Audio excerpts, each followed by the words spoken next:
जय माता दी। आप सभी को नवरात्रि की 9वें दिन की बहुत बहुत शुभकामनाएं। माँ दुर्गा की 9वीं शक्ति का नाम सिद्धिदात्री है। ये सभी प्रकार की सिद्धियों को देने वाली है। नवरात्रि पूजन के 9वें दिन इनकी उपासना की जाती है। इस दिन शास्त्रीय विधि विधान और पूर्ण निष्ठा के साथ साधना करने वाले साधक को सभी सिद्धियों की प्राप्ति हो जाती है। सृष्टि में कुछ भी उसके लिए अगम्य नहीं रहता है। ब्रह्मांड पर पूर्ण विजय प्राप्त करने की सामर्थ्य उसमें आ जाती है। मार्कंडेय पुराण के अनुसार अणिमा, महिमा, गरिमा, लाघिमा प्राप्ति, प्राकम्य, ईशित्व और वशित्य, ये 8 सिद्धियां होती है। ब्रह्मा वैवर्त पुराण के श्री कृष्ण जन्म खंड में यह संख्या 18 बताई गई है। माँ सिद्धिदात्री भक्तों और साधकों को ये सभी सिद्धियां प्रदान करने में सामर्थ्य है।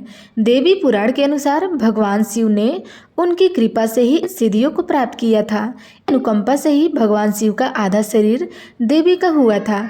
इसी कारण से वे लोक में अर्धनारीश्वर नाम से प्रसिद्ध। सिद्धिदात्री 4 भुजाओं वाली है। इनका महान सिंह है। ये कमल पुष्प पर भी आसीन होती है। इनकी दाहिने तरफ के नीचे वाले हाथ में कमल पुष्प है। प्रत्येक मनुष्य का यह कर्तव्य है कि वह माँ सिद्धिदात्री की कृपा प्राप्त करने का निरंतर प्रयत्न करे, उनकी आराधना की ओर अग्रसर करे। उनकी कृपा से अनंत दुख रूप संसार से निर्लिप्त रहकर सारे सुखों का भोग करता हुआ वह मोक्ष को प्राप्त हो सकता है। 9 दुर्गाओं में माँ सिद्धिदात्री अंतिम है। अन्य 8 दुर्गाओं की पूजा उपासना शास्त्रीय विधि विधान के अनुसार करते हुए भक्त दुर्गा पूजा के 9वें दिन इनके उपासना में प्रवृत्त होते हैं। इन सिद्धिदात्री माँ की उपासना पूर्ण कर लेने के बाद भक्तों और साधनों की लौकिक परलौकिक सभी प्रकार की कामनाओं की पूर्ति होती है। सिद्धिदात्री माँ के कृपा पात्र भक्त के भीतर कोई ऐसी कामना शेष बचती ही नहीं है जिसे वह पूर्ण करना चाहे। वह सभी सांसारिक इच्छाओं, आवश्यकताओं और सप्रीहाओं से ऊपर उठकर मानसिक रूप से माँ भगवती के दिव्य लोकों में विचरण करता हुआ उनके कृपा रस पीयूष का निरंतर पान करता हुआ विषय भोग शून्य हो जाता है। माँ भगवती का परम सानिध्य ही उसका सर्वस्व हो जाता है।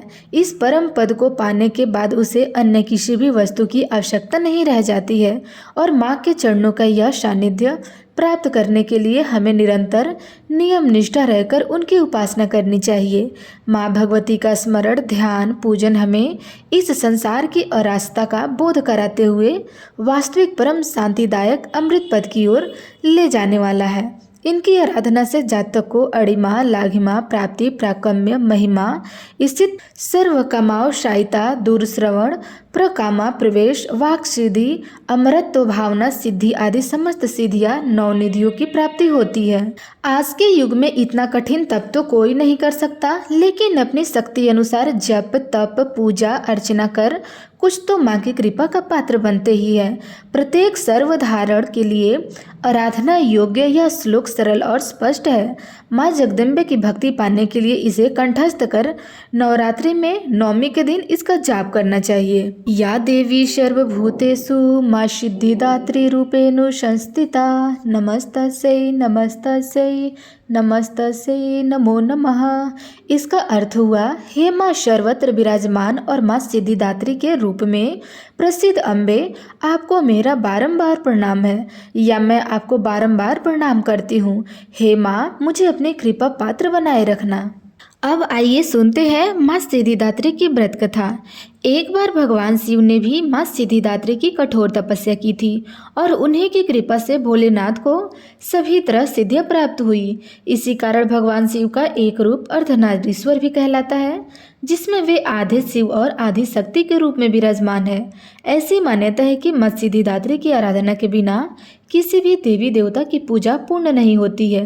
देवी सिद्धिदात्री हिमालय पर्वत के शिखर पर निवास करती हैं और वे सभी सिद्धियों की रक्षा करती हैं। उनकी कृपा से भक्तों को ज्ञान, बुद्धि, धन और स्वास्थ्य की प्राप्ति होती है।